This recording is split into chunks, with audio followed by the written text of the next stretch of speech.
觀眾，再次咧，今日咧，我哋請嚟咧梅彥昌教授，我哋香港城市大學校長，同我哋探討一下咧香港嘅一啲咧係現時嘅發展嘅科技啊，同埋創科嘅中心嘅。咁好多謝校長咧，繼續咧同我哋傾下偈嘅。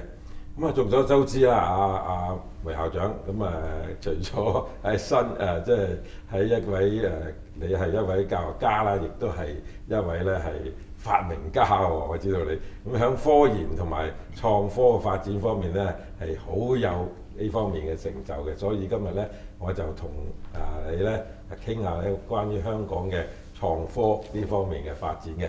咁阿梅教授，咁創科咧喺香港發展嘅係一個重要嘅一環嚟嘅。咁好多人咧都將香港咧同新加坡嚟到比較。你可唔可以咧先同我哋觀眾分享一下咧新加坡嘅創科嘅發展同生態系統咧係點嘅咧嚇？咁有咩地方同香港可以咧向新加坡學習？精益求精咧，有冇一啲嘢咧？香港反而又比新加坡或者新加坡有優勢，做得更加好嘅咧？當然有啦，當然有。各位好。Let me begin by not just comparing Singapore and Hong Kong. That's what journalists would love to do. Let me start talking about three S's. 第一 Silicon Valley， 第二深圳。第三新加坡。Silicon Valley is very unique. In case you don't know, even United States could not duplicate Silicon Valley within United States. It's unique because it was a happy accident. Stanford University started in that place of the country in California, and as you know, several universities started because the person who donated was a bit disappointed somewhere else and then decided to come this part of the world to start it.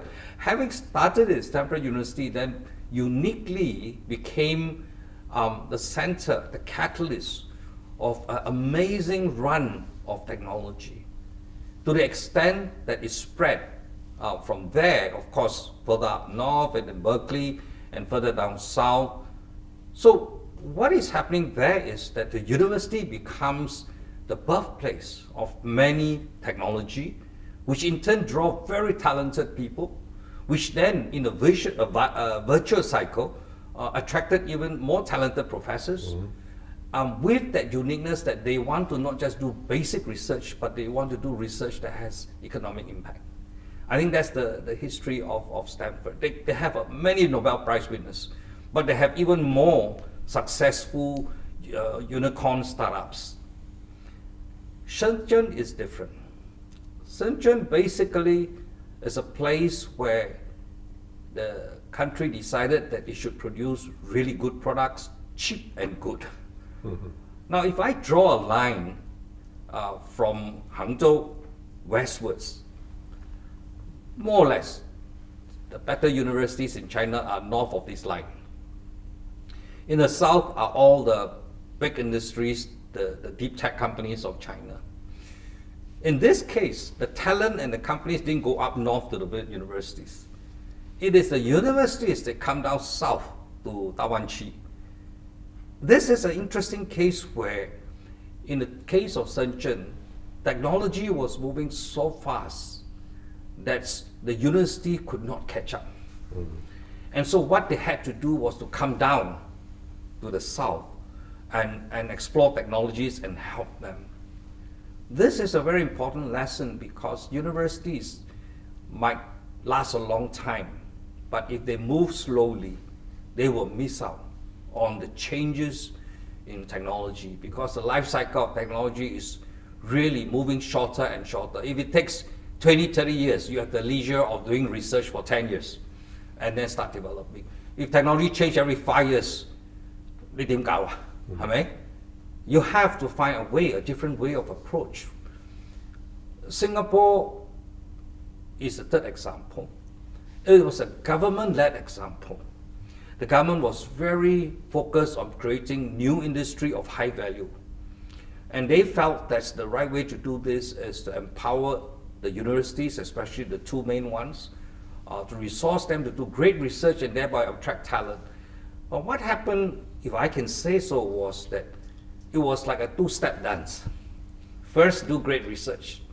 Then after that, ask the question, what do we do with these results? It is not easy. Having an answer looking for a problem is never ever easy. For me, in Singapore, I've been always trying to encourage people not to start it this way, but to start concurrently. As you do research, you must be fully aware what are the impact economically things that you are going to do. So let's come back to Hong Kong. I don't think Hong Kong has the time to first start facilities, then attract talent, and then finally look around for problems to solve. In CityU, what I aim to do is to do everything together at one time. You need to do great research, but you need to do great research with the end point in view. The end point is not just to write great journal papers. There's nothing wrong with that. Professors like to do that. But to do great research with a product in mind. So I'm coming up with new programs. One of them is Master of Science in Venture Creation. The other is PhD by Innovation. It both have to be world class. You cannot not be world class, otherwise it's not worth doing. But you produce a thesis that is basically a business proposal, filled with the right kind of technology, filled with how to scale up, how to verify, how to authenticate, filled with this is how you will use this product in a wider way and so on. The whole thing becomes a thesis, all in the same 4 or 5 years that PhD students used to do. Is this possible? We'll find out. But I am very confident that it is. It's not meant for every student. I think that out of 1,000 students, you'd be fortunate to have 100 that's very excited about that. These are the students that the aim in life is not to become another professor. And basically there's not that many positions anyway, but they want to have the excitement of not just becoming their own boss, but to create something out of their knowledge. They don't just want to have a job, they want to create jobs. They want to start something that will multiply 100 people, 1,000 people, making jobs for them. I think this is the way to go for Hong Kong because you don't have the great hinterland to yourself, that's in China, and it will bring very high value. So this is the approach that I'm using for CityU, to move deep technology, start deep tech startup. There's no guarantee. Many of them will fail. That's the way that nature is for these companies. But I can assure you, if you don't start enough, you will never get successful ones. Sometimes I compare this like a fish hatchery. I'm not producing big salmon fish, but I'm producing small little salmon fish fry, just like in the Canadian farms. They're very healthy, so they are twice likely to succeed in the wild ocean than the normal ones. Then I release them. It's no longer my problem. At the right time, right place, right investors, right market, they will become big salmons. But I guarantee you, the more fish fry I produce, the more of the big salmon will come back to me as hopefully donors. Thank you. Yeah. 梅教授，咁香港咧都一直咧擁有咧唔錯嘅喺呢個上游嘅科研嘅能力，但喺過去咧喺呢一個中游嘅成果嘅轉化同下游嘅產業咧下游產業化嘅發展咧就相對咧比較弱嘅。咁為咗推動呢個初創嘅企業咧成果嘅轉化咧，特區政府咁繼續咧推出呢個產學研1加呢個計劃之後咧，喺一個最新嘅施政報告裏邊咧就話咧會將每一所指定嘅大學技術轉移處咧嘅一個資助上面咧上限咧就增加1倍至到1600萬咁多喎。咁等我哋啲大學嘅嚟到加強咧係支援技術轉移同埋咧擴大市場嘅擴展呢個服務喎。咁梅教授，你喺技術嘅商業化呢方面咧係我知道你都好有經驗㗎啦。咁你認為咧資助夠唔夠咧？除咗咧資助香港做轉化最欠缺嘅係乜嘢咧？有啲乜嘢對策可以改善咧？我哋一直都認為咧係要加強響香港嘅發展中視轉化呢方面嘅。你認為有冇咩幫助咧？錢咧永遠都係唔夠㗎。不過多啲錢，多啲機會，多啲能力性。Big cities, and Hong Kong is one of them. I can tell you that doing research is not cheap, not at all. I can tell you that running a university, the budget that we have, on the average, is like a huge listed company. If we were to list ourselves, we might even be in the top 10. But it is something you cannot afford not to do. Because if you don't, you will fall behind many other cities in the stacking order, and your people will suffer. It's a long-term investment, it's a necessary investment, but I can tell you that when done it correctly, you will have multiples. You will in a long time in the future get back a whole lot more for your society, not just for this generation, but for the next few generations. Again, I come back to Switzerland. Switzerland spent a lot of money to build excellent educational research infrastructure. And see what has happened to that country. Just go on continuously, steadily. It is very enviable. So when it comes to Hong Kong universities, we are very thankful. I think that we are in a much better financial situation than other universities. 坦白講啦，我睇其他個大學喺某嘅地方咧，佢都係唔夠錢㗎。不過睇佢城大其他嘅唔錯。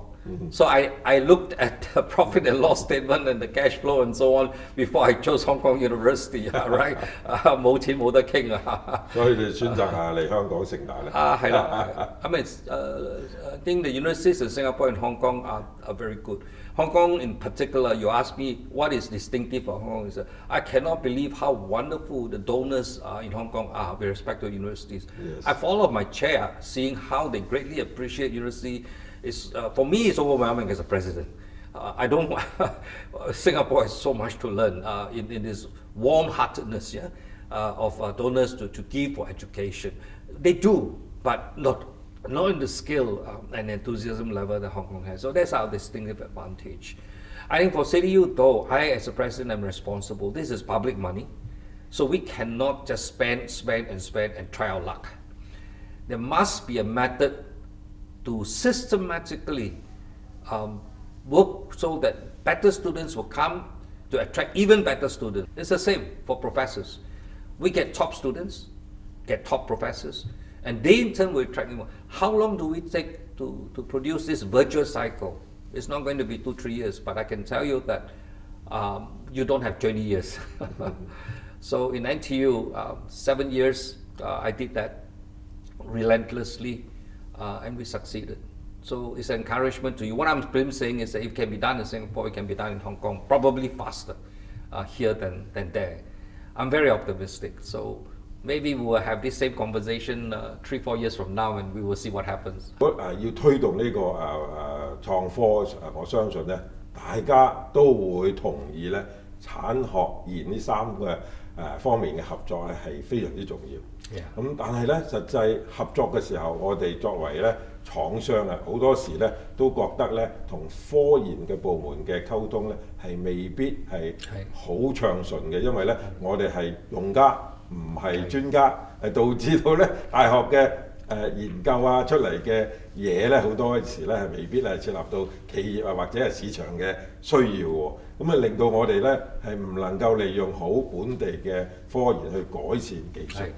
咁你覺得有乜嘢方法去改善呢個嘅情況咧？譬如啦，我哋廠商會就係提議咧，學術界啊、科研界啊，做多啲外展，派員咧到企業咧嚟到親身了解同埋觀察佢哋嘅需要，幫助佢哋去解決一啲關鍵技術嘅問題。你覺得可唔可行嘅咧？而係呢個科研界嘅角度咧？業界又可以點樣去加強同你哋嘅溝通啊，去一齊合作啊？商會可以喺呢個當中嘅角色係擔任啲咩角色咧？你覺得？ This is a really very important question. Fortunately, it's not for the first time. It's not being asked for the first time. We have experiences in Europe and United States. Yes. I think in United States, they have built up a certain culture where industries have learned to work with the universities in a way that is fairly smooth and transferable. I think it's something that the Asian countries have yet to learn. Industries on the one hand cannot just come to the university and say, I want this, I want that, and then say that, wow, this is not working, find me something that works. And then when it works, this is 10 times the cost, there's no way I'm going to do it. All these issues comes up. There need to be a persistence and patient process. Industries here must understand you're not just looking for one thing. You're looking for a process that will help you day in, day out in the next 10, 20 years. It's worth looking for this process. For the university, we must learn, like I said, to have research that is demand driven. Some people say, researchers want to do basic research versus applied research, and applied research is second class, basic research is the best. In Asian context, I don't think this is important. This, to me, is a Western concept. Asians are very pragmatic.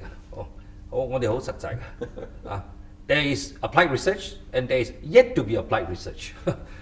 We are always thinking of ways to become better economically. I think what is important is for industries to understand, you know what you want. It may not be what you finally get and what you finally want.